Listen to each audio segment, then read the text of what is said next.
오늘 함께 보실 하나님 말씀은 민수기 16장 30절에서 38절로 경외심을 잃은 행동, 불순종이라는 제목으로 경외 시리즈 그 네 번째 시간을 함께 하도록 하겠습니다. 네, 여러분, 오늘 한 가지 예화를 들려드리는 것으로 설교를 시작하고자 합니다. 어미꿩이 있었고요. 그 어미꿩에게는 여러 새끼들이 있었습니다.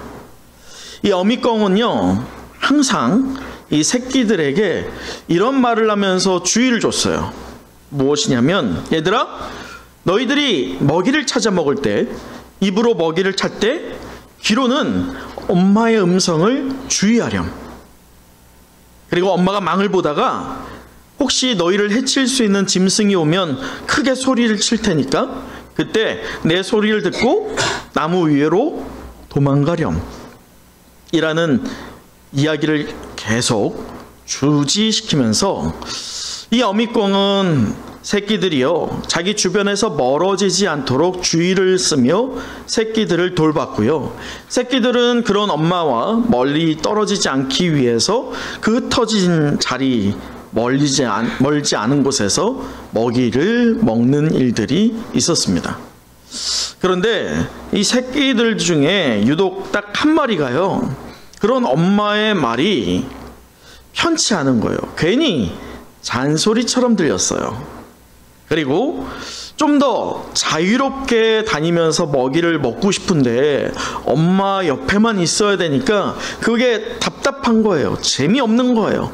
좀 더 넓은 세상을 마음껏 보고 싶은데 그러지 못하는 것 때문에 항상 늘 불만 가운데 있었던 그 새끼 한 마리였습니다. 그러던 어느 날에 이 꿩 새끼들이요, 여느 때처럼 먹이를 먹고 있던 그때에 여우 한 마리가요, 이 새끼들을 보고 살금살금 다가왔습니다. 이걸 누가 봤어요? 엄마가 봤죠. 엄마가 보고요, 있는 힘껏 소리를 크게 외쳤어요. 자, 그랬더니 어떻게 됐을까요?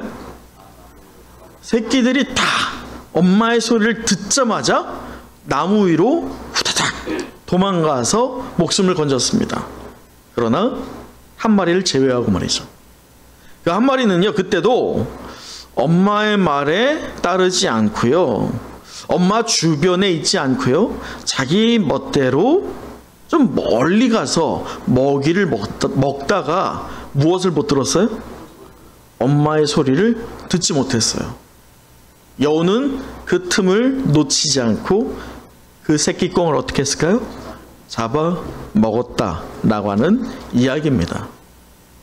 사랑하는 은성의 영가족 여러분, 우리는요, 사람은 하나님께서요, 당신의 모양과 형상을 따라서 지었다라고 창세기에 기록되어 있어요.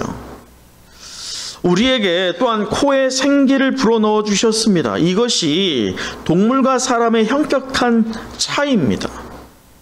이와 같이 창조된 사람은요, 그렇게 너무나도 당연하게도 하나님을 경외할 수밖에 없게 창조되었어요. 또한 하나님의 뜻에 순종할 수밖에 없게 창조되었다는 것이죠. 그런데 앞서 우리가 들은 예화처럼요, 하나님 곁에 항상 우리가 머물러 있어야 되는데 그게 불편한 거예요. 하나님이 우리에게 말씀하시는 것들이 순종해야 되는데 그게 재미가 없는 거예요. 불만이 되는 거예요. 좀 더 넓은 세상을 마음껏 보고 싶어서 우리는 결국 하나님을 향하여서 불순종을 하게 됩니다. 하나님과 자꾸 떨어지려고 하는 그런 애씀, 그런 잘못된 습관이 우리로 하여금 하나님을 향해서 불순종하게 한다는 것이죠. 그러나요, 그 결과는 여우가 그 새끼 한 마리를 잡아먹은 것처럼 사탄으로 인해서요, 우리는 처절한 그 결론을 맞이할 수밖에 없게 된다는 것을 우리는 깨달아야 됩니다. 구약을 보면요, 이 레위기 1장에서 9장까지를 보면 이스라엘이 행해야 할 이 분명한 행동들이 있어요. 명령들이 있어요. 그거의 주체는 하나님이셨습니다. 그러나 중보자적인 역할로 모세가 중간에 개입해서 명령한 것을 통해서요, 실행이 되었다는 것을 레위기 1장에서부터 9장에 말하고 있습니다. 참고로 이 레위기는 이 출애굽기에 시내산에서 하나님께서 명령하신 것을 이 모세가 또한 아론이 그것을 그대로 지켜 행하는 내용들이 기록된 것이 레위기입니다. 우리는 지난주처럼 성경 여러 곳을 찾아보면서 우리가 하나님께 불순종하는 것은 왜 그런지, 또 순종해야 할 분명한 이유는 무엇인지를 말씀 가운데서 찾고 도전하는 시간을 가져보고자 합니다. 그런 부분에서 첫 번째로 우리 레위기 10장을 한번 보도록 하시죠. 앞서 설명드린 것처럼 레위기 1장에서 9장까지는요, 하나님께서 그 명령의 주체자입니다. 그리고 그 명령을 실행시키고 촉발한 것은 모세였어요. 그러한 흐름으로 1장에서 9장까지가 진행되었습니다. 그런데 오늘 우리가 보게 되는 이 레위기 10장에서는요, 그 주체가 바뀌어버려요. 자, 우리 10장 1절 같이 읽어보도록 하죠. 레위기 10장 1절입니다. 시작. 아론의 아들 나답과 아비후가 각기 향로를 가져다가 여호와께서 명령하시지 아니하신 다른 불을 담아 여호와 앞에 분향하였더니, 분명히 1장에서 9장까지는 하나님이 그 명령의 주체자였고 그것을 촉발하고 실행시키는 것이 모세였어요. 근데 10장에 대해서는 그 주체자가 바뀌는데 누구로 바뀝니다? 나답과 아비후입니다. 이 나답과 아비후는 누구냐? 아론의 아들들이고요, 모세의 조카들입니다. 그런데 이들이 하나님의 명령을 순종해야 할 백성으로서 하나님과의 정상적인 관계를 완전히 뒤엎어버리는 파격적인 행동을 하게 됩니다. 그것이 무엇이죠? 바로 다른 불이에요. 다른 불. 히브리어를 직역하면 하나님께서 명하시지 않은 불이라고 해석할 수 있어요. 이 다른 불은 하나님이 명하시지 않은 불이에요. 자, 그렇다면 우리는 궁금해져요. 하나님이 명하신 불이 무엇일까? 성경을 보면 하나님이 명하신 불이 분명히 기록되어 있는데 우리가 레위기 6장을 한번 보도록 할까요? 6장 12절, 13절을 제가 읽어드리면 이렇게 기록되어 있어요. 그것을 제사장들에게로 가져갈 것이요, 제사장은 그것을 기념물로 한 움큼을 가져다가 제단이 여호와의 화제물 위에서 불사를 지니 이는 속죄제라. 제사장이 그가 이 중에서 하나를 범하여 얻은 허물을 위하여 속죄한즉 그가 사함을 받으리라. 나머지는 소제물같이 제사장에 돌릴지니라 라고 하면서요, 이 제사장이 이 불을 사용하는 것을 설명합니다. 성막 안에 머물러 있는 거룩한 불이라고 기록되어 있죠. 자, 그렇다면 본래 하나님께서 모세에게 시내산에서 명령할 때의 메시지도 한번 찾아보도록 하죠. 우리 출애굽기 30장을 한번 보도록 하죠. 출애굽기 30장 9절에 보면 하나님께서요, 뭐라고 말씀하시느냐. 자, 9절. 너희는 그 위에 다른 향을 사르지 말며. 이 향이요, 불과 똑같습니다. 다른 불을 사르지 말라라고 하나님께서 명확하게 분명하게 강조하셨어요. 자, 그렇다면 이상하지 않으세요? 하나님이 이토록 분명하고 명확하게 강조하셨어요. 다른 불을 들이지 말라고 말이죠. 근데 오늘 본문으로 돌아와 보면, 그렇다면 왜 이 나답과 아비후, 레위기 10장에서 봤을 때 이 나답과 아비후는 왜 하나님이 명하시지 않은 불을 드린 것일까? 그것은요, 그 이유를 이제 알 수 있어요. 자, 말씀의 1절을 다시 한번 읽어보죠. 레위기 10장 1절이에요. 제가 읽어드리면 이렇습니다. 아론의 아들 나답과 아비후가 무엇이라고 하죠? 각기 향로를 가져다가 라고 합니다. 본래 하나님께 드릴 때는요, 이 향로는 누구만 드릴 수 있느냐? 첫째, 대제사장입니다. 또한 둘째, 그 대제사장이 가져가야 할 향로는 몇 개일까요? 딱 하나입니다. 그런데 지금 나답과 아비후가 대제사장이냐? 아니에요. 지금 대제사장은 누구예요? 아론입니다. 근데 아론을 제치고 이들이 마치 경쟁을 하듯이 하나님께 각기 향로를 가져다가 번제를 드리고자 하고 있어요. 자, 그럴 때 지금 여기에서 이 향로의 불이 중요한 거예요. 그 향로의 불은 앞서 말한 것처럼 성막 안에 머물러 있는 불이에요. 이 성막 안에 머물러 있는 불을 가져갈 수 있는, 움직일 수 있는 이는 딱 한 명입니다. 그게 누구예요? 아론밖에 없어요. 그러니 지금 나답과 아비후는 성막 안에 들어갈 수 없죠. 그런데 무언가 해야겠고, 그리고 경쟁심 때문에 각각 향로는 취했는데 거기에 들어가야 할 불이 문제예요. 그래서 그 불이 어떤 불이에요? 다른 불이 되는 것입니다. 보세요. 이 향로를 성소에까지 들어가서 멋대로 분향하려 했던 것, 이것은 하나님을 거룩하게 하시는 그 성막에 대한 인정함이 떨어지는 거예요. 염두하지 않는 것이에요. 무례한 행동입니다. 또 하나님의 말씀이 분명히 있었어요. 모세를 통해서 다른 불을 드리지 말라라고 분명하게 강조하셨고, 또한 그 성막 안에서 분향할 수 있는 이는 오직 딱 한 명, 대제사장 아론이라고 하나님께서 제정하셨습니다. 근데 지금 나답과 아비후는 이 잘못된 열심이 있어요. 그들의 분명한 열심이 있어요. 여러분 잘 보세요. 하나님을 예배하고자 하는 열심이 나답과 아비후에 있어요. 우리에게도 때로는 경쟁심이 있어요. 신앙의 경쟁심은요, 나쁘다고만 볼 수는 없습니다. 때로는 그 경쟁심이 우리의 신앙을 자극해서 성장시키게 하죠. 어떤 면에서 보면 나답과 아비후를 열심히 있다라고 볼 수 있어요. 그런데 여기에서 우리는 간과해서는 안 될 아주 중요한 요소가 있어요. 그 과정에서 지금 나답과 아비후가 무엇을 망각했다? 하나님의 거룩함을.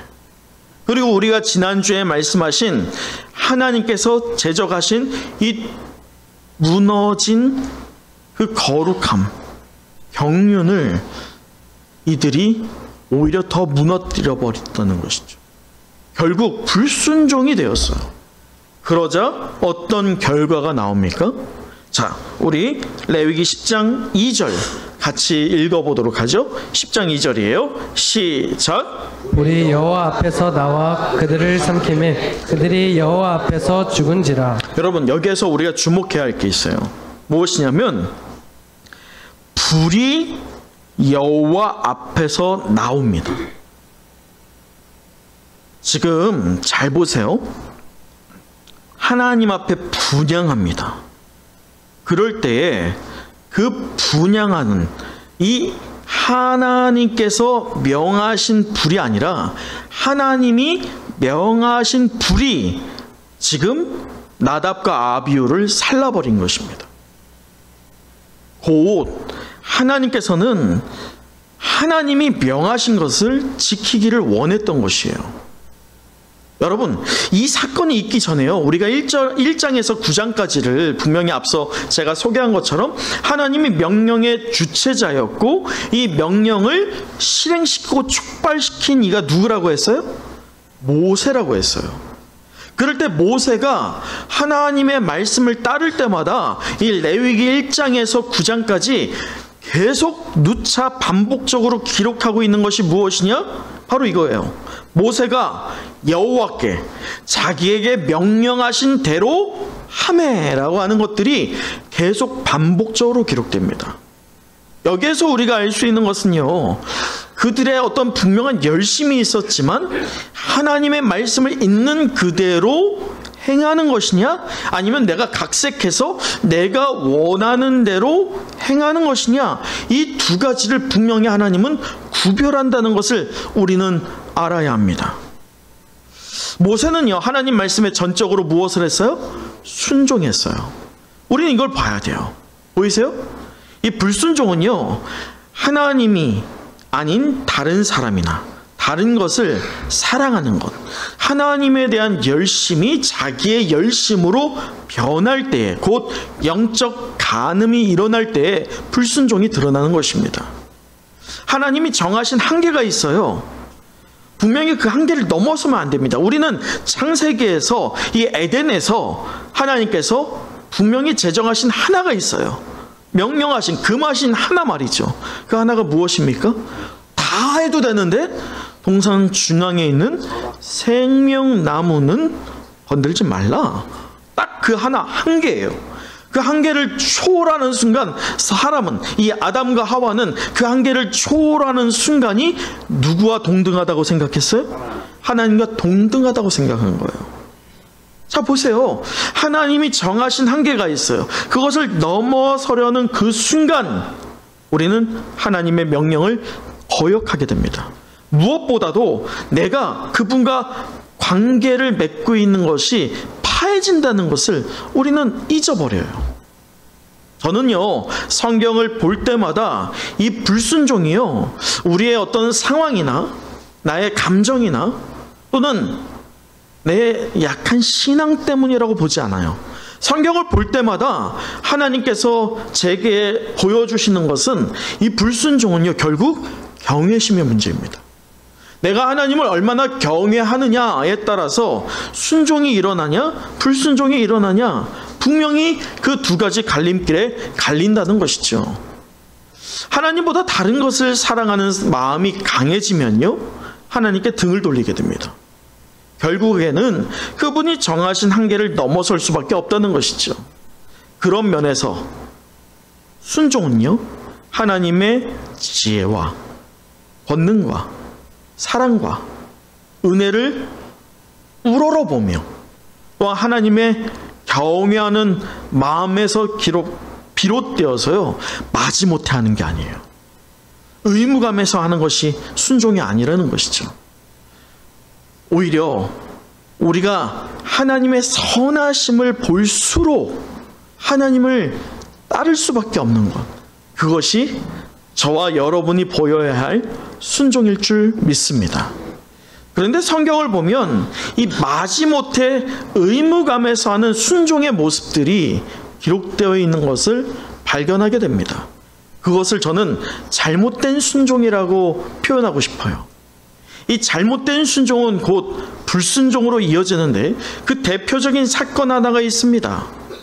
오순절 성령의 강림 사건이 있었죠. 그리고 구원이 있었고요. 시간이 흘렀어요. 초대교회 성도들은 점점 믿음이 강해졌습니다. 모두가 자기가 가진 재산을 함께 나누었고요. 또 하나님 안에서요, 그들은 풍족함을 누렸습니다. 그럴 때 한 명의 인물이 이 초대교회에 등장합니다. 자, 우리 말씀 사도행전을 좀 보도록 할까요? 사도행전 5장을 보시도록 하죠. 5장 41절 42절입니다. 죄송해요. 4장 36절 37절입니다. 4장 36절 37절 우리 함께 읽어보도록 하죠. 시작. 구브로에서 난 레위족 사람이 있으니 이름은 요셉이라. 사도들이 일컬어 바나바라, 번역하면 위로의 아들이라 하니, 그가 밭이 있음에 팔아 그 값을 가지고 사도들의 발 앞에 두니라. 여러분, 바나바가 누구예요? 바나바는 우선 생질, 곧 마가의 삼촌이었어요. 그리고 이 초대교회에 있어서요, 12사도를 제외하고, 바울을 포함해서 13명의 사도를 제외하고 이 초대교회 가운데 가장 영향을 미친 대표적인 인물이라고 할 수 있습니다. 그는요, 사울이었던 자를 이 사도들에게 소개하면서요, 사울이 바울 되게 하는 그 역할에 아주 중요한 영향을 미친 자입니다. 또한 바울이 1차 전도 여행을 할 때 다른 누구도 아니라 누구와 함께 했어요? 이 바나바와 함께 했었습니다. 그토록 이 바나바는요, 하나님의 영광을 드러냈던 아주 신실한 초대교회 성도였어요. 그런데 그 바나바가 지금 어떤 행위를 하고 있느냐? 37절 보세요. 그가 바치스메라고 하는데요, 이 바나바는 사실 부유했습니다. 바나바의 조카 이 마가도 마찬가지로 부유했죠. 왜냐하면 그 부유하며 오늘 예수님께서 제자들의 발을 씻기면서 최후의 만찬을 하는 그 장소도 이 마가의 다락방이었거니와, 또한 오순절 성령 사건이 있을 때에 이 성령 사건이 역사되는 장소도 어디예요? 이 마가의 다락방이었어요. 그만큼 이 마가의 다락방은 컸고요, 마가도 부유했던 자입니다. 경제적으로 말이죠. 당연히 그의 삼촌되는 이 바나바도 부유했다는 것을 우리는 알 수 있어요. 근데 그 부유했던 바나바가 자기의 밭이 있었어요. 근데 그것을 팝니다. 그리고 그 값을 가지고요, 사도들의 발 앞에 두었다라고 말씀이 표기하고 있어요. 근데 우리가 주목해야 할 그 마지못해 의무감으로 하는 그 하나의 예는 바로 바나바의 사건이 기록된 직후에 등장합니다. 자, 우리 사도행전 5장 1절 같이 읽어보도록 할까요? 5장 1절이에요. 시작. 아나니아라 하는 사람이 그의 아내 삽비라와 더불어 소유를 팔아. 사실 우리가 5장 1절 한글로 보았을 때는 그렇지 않지만 영어나 또는 헬라어로 원어로 보면 이 1절은 소위 but으로 시작합니다. 그러니까 이 앞서 바나바가 소개된 다음에 그런데 또는 그러나라고 하면서 오늘 누가 소개가 되고 있어요? 아나니아와 삽비라가 이 잘못된 헌신의 예로 보여지고 있어요. 자, 보세요. 이 아나니아와 삽비라가 어떻게 하고 있느냐? 자, 그들도 소유를 팝니다. 그리고 2절, 그 값을 얼마를 감추지만 그럼에도 그 값의 일부를 어떻게 해요? 사도들의 발 앞에 동일하게 갖고 옵니다. 여러분, 여기에서 아나니아와 삽비라, 우리가 그 결론이 어떻게 됐는지 알아요. 그들은 죽습니다. 그럴 때 이 베드로가 무엇이라고 하느냐? 우리 3절 같이 읽어보도록 할까요? 5장 3절이에요. 시작. 베드로가 이르되 아나니아야, 어찌하여 사탄이 네 마음에 가득하여 네가 성령을 속이고 땅값 얼마를 감추었느냐? 자, 여러분 보세요. 땅값 얼마를 감추었느냐? 여기에 우리는 눈이 가는 거예요.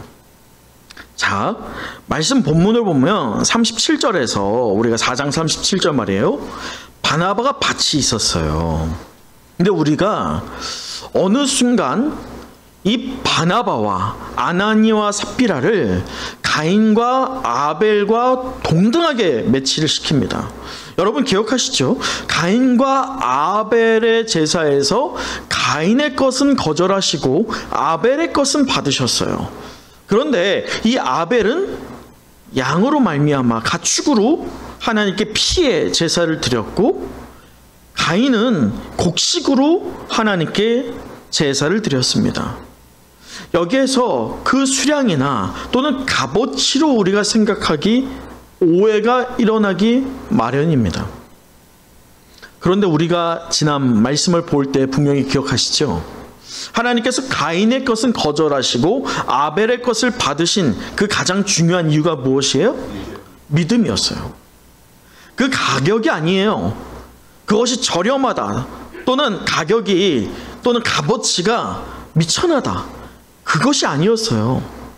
하나님은 그 안에 중심 곧 믿음을 보신 것이죠. 그럴 때 우리가 어느 순간 이 바나바와 아나니아 삽비라를 볼 때면 똑같이 그 가격을 봅니다. 어느 순간 그러다 보니까 우리가 세뇌가 돼요. 그래서 37절을 볼 때 4장 37절 한 번 더 읽어보도록 할까요? 자, 시작. 그가 밭이 있음에 팔아 그 값을 가지고 사도들의 발 앞에 두니라. 사실 성경은 완벽한 자료와 정보를 제공하지 않습니다. 그래서 37절을 볼 때 밭이 있음에 보세요. 그 모든 값을 제자들 앞에 두었어요? 그런 정보는 없어요. 이 밭을 팔았고 그 값이, 그러니까 두 가지로 정의해 볼 수 있어. 전체를 다 드렸다라고도 해석할 수 있지만 성경의 자료와 정보를 보면 그 가격을 우리는 알 수 없어요.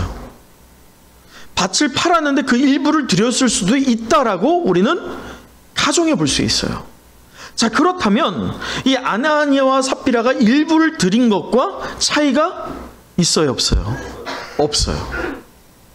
여기에서 우리는 그렇다면 똑같이 볼 수 있는 분명한 이들이 죽음 당한, 또는 바나바가 하나님께 쓰임 당한 그 차이점을 알 수 있죠.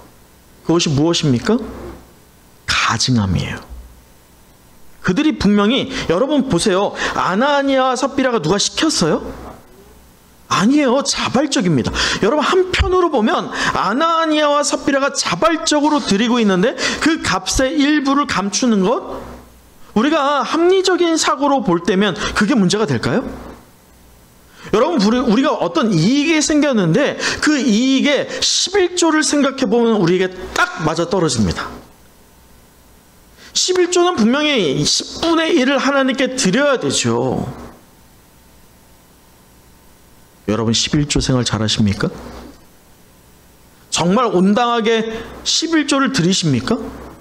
우린 여러 이유가 있어요. 하나님, 이런저런 이유가 있어요. 지금은 조금 어려워요. 조금 넉넉해지면 드릴게요. 여러분, 지금 죽었어요? 하나님 죽였어요? 아니에요. 하나님은 그 이유를 들으십니다. 그러나 여러분의 약속은 기다리시죠.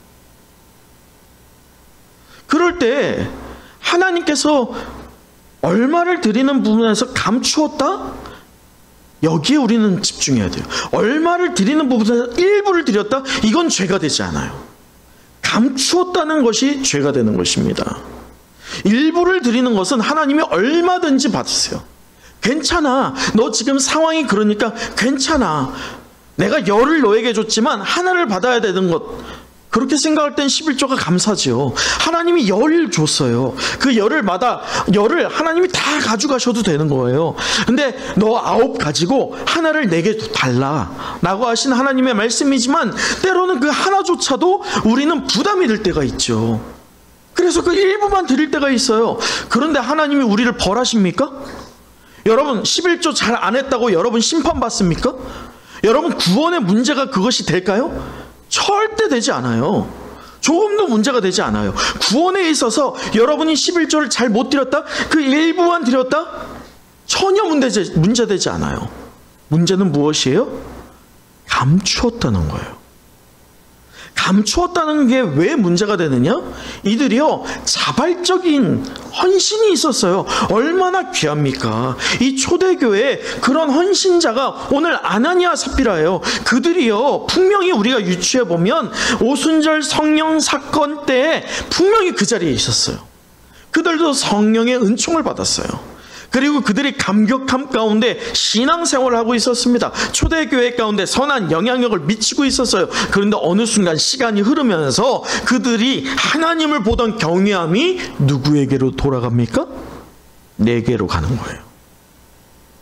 바나바가 갑자기 등장해서 바나바가 무언가 헌신하고 있어요.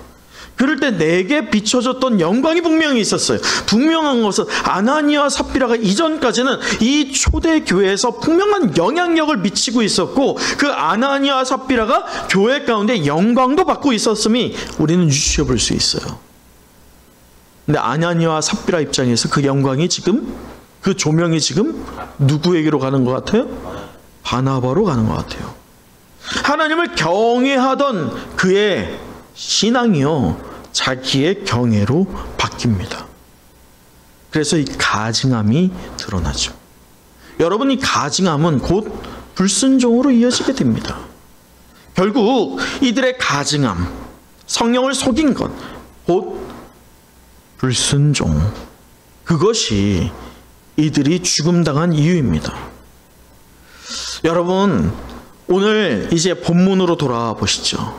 우리 민수기를 보면 또한 38년 동안 이어지던 이 광야의 방랑이요, 거의 끝나는 시점이에요.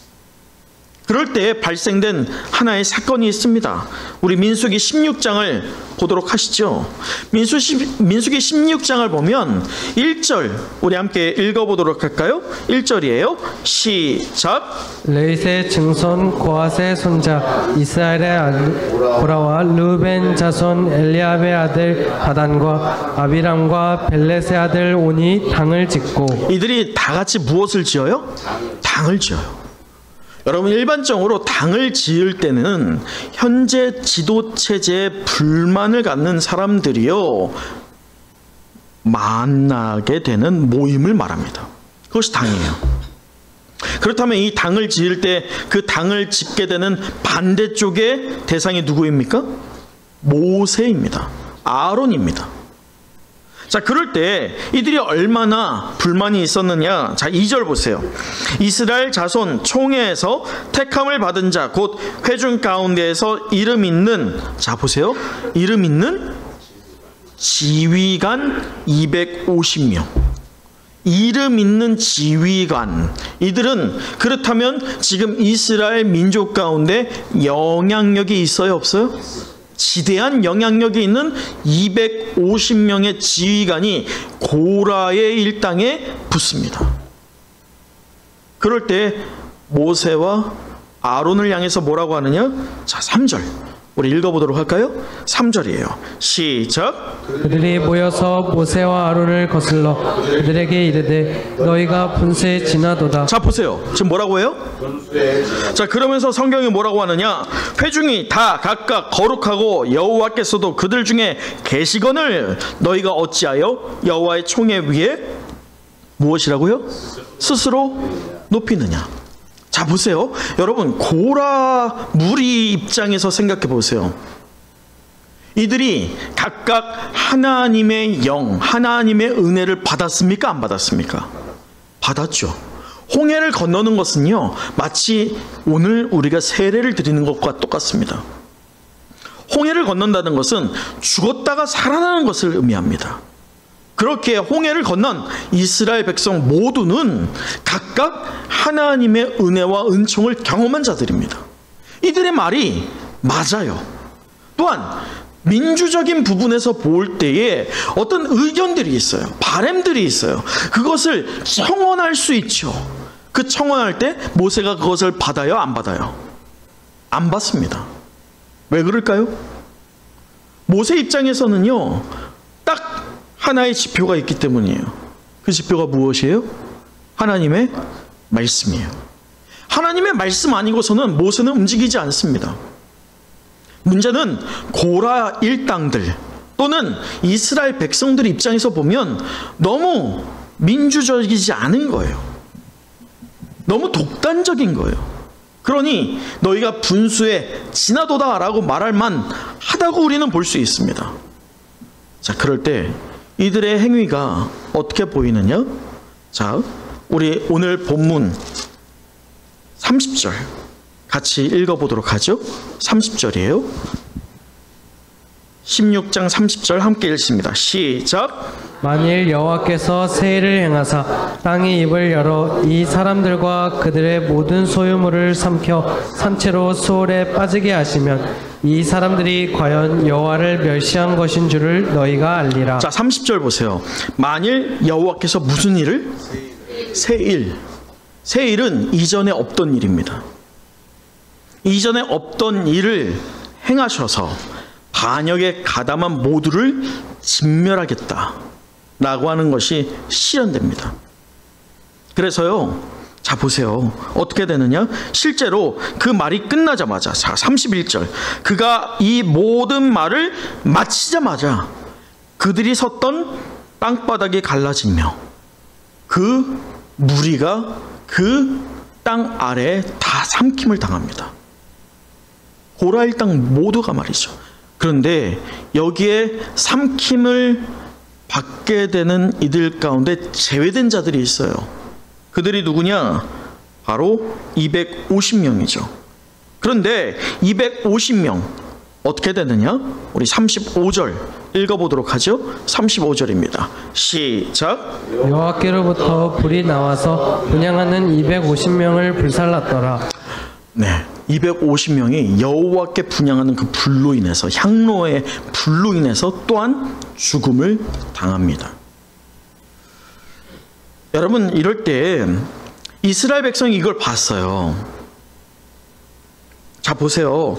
오늘 34절을 보면 그 주위에 있는 온 이스라엘이 그들의 부르짖음을 듣고 도망하여 이르되 땅에 우리도 삼킬까? 두렵다. 여러분, 앞서 세 가지의 사건을 제가 말씀을 드렸어요. 나답과 아비후의 사건, 그리고 아나니아와 삽비라 사건, 그리고 오늘 본문되는 고라 무리의 사건입니다. 이 세 가지 사건 이후에 이스라엘 백성들이 다 동일하게 겪게 되는 감정 하나가 있습니다. 그게 무엇일까요? 두려움이에요. 근데 오늘 이스라엘 백성들이 두려웠어요. 하나님이 얼마나 살아계신 분인지 알고 두려웠어요.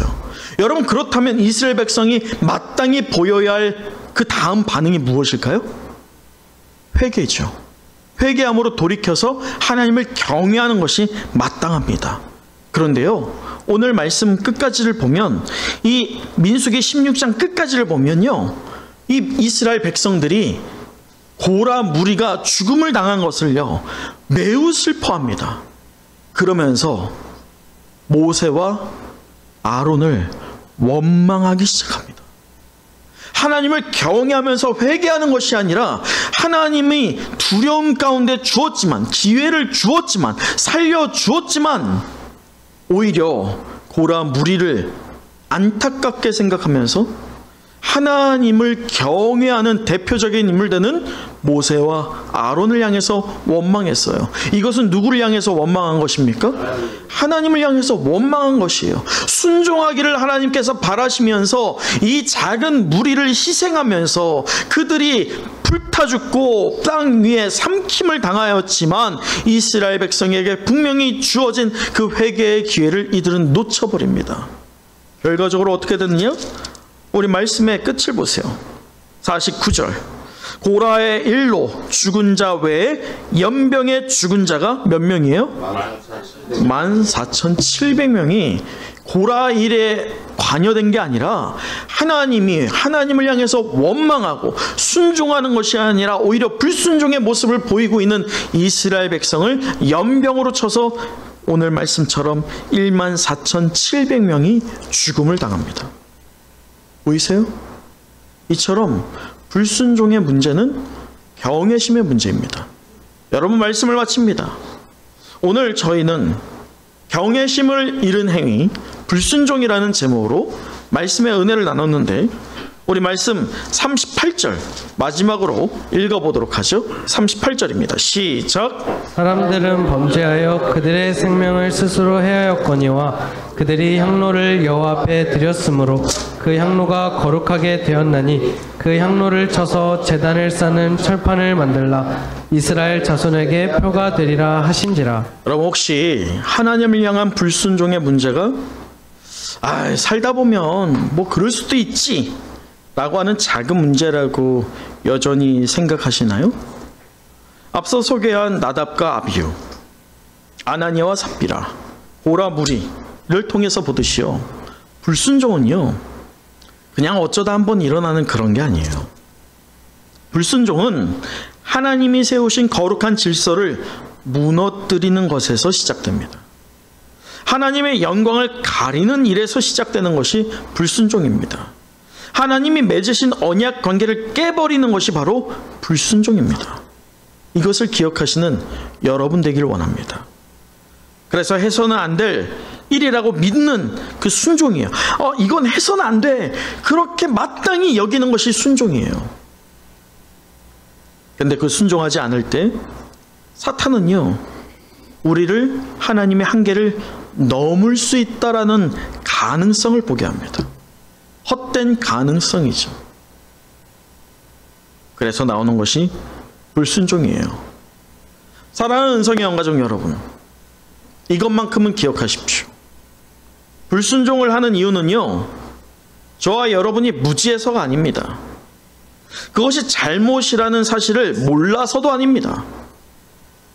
우리가 불순종하는 이유는 우리가 우리의 삶의 주인이라고 생각하는 그 시작점에서 시작됩니다. 스스로 규칙을 정했기 때문이고 하나님의 경외심이 무너졌기 때문입니다. 그러나 잊지 마세요. 그 결론은 비참한, 처참한 최후입니다. 심판입니다. 이제 돌이켜서요, 지속적으로 광대하신 하나님을, 그 경이로운 영광을 상기하며 온전한 하나님의 경외심을 마땅히 인정하여서 하나님의 말씀을 순종하기를 재차 결단하여 삶의 자리에서 아름다운 열매를 맺는 모든 은성의 영가족 되기를 간절히 축원합니다.